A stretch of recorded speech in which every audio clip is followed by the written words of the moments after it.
Hey everybody, we're baking some bread.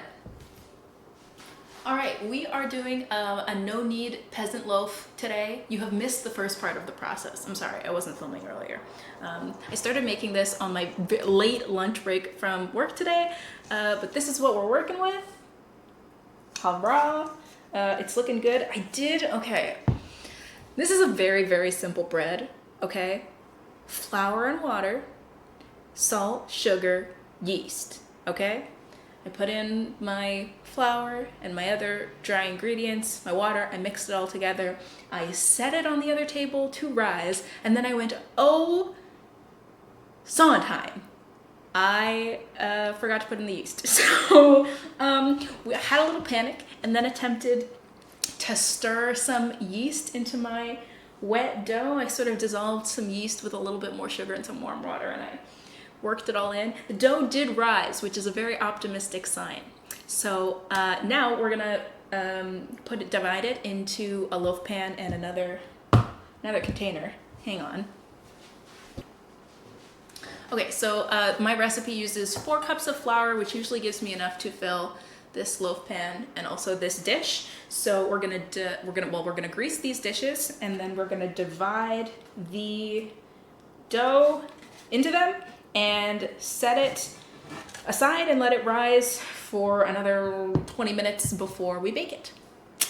There is a hazard associated with cooking anything in my house, and it's that there is constantly cat fur floating in the air all the time. I'm like, why do I have cat fur in this? And it's like it gets into our drawers and it gets in everywhere. So I'm sorry if you've ever eaten in my house and found a piece of cat fur in your food. Terribly sorry. Happens to me all the time.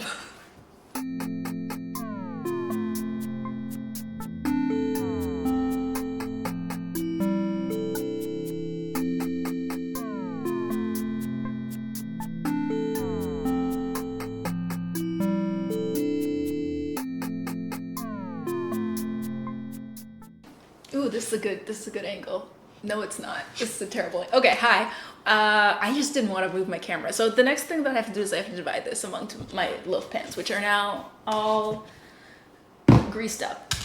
This dough is not the world's most hydrated dough, but it is, I mean, she jiggly. She gonna be a little difficult to separate.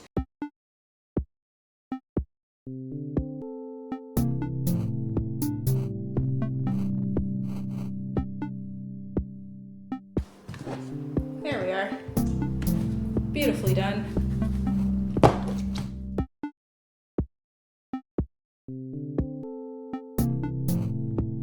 Oh. Okay, so now I'm going to cover both of these dishes and let the dough rise a little bit more before I pop it in the oven.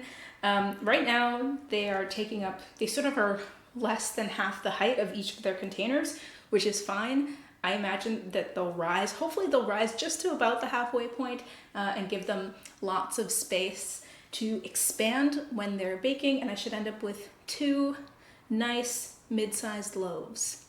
I will see you for the update in probably about a half hour to put them in the oven, and then another half hour, 40 minutes-ish, taking them out.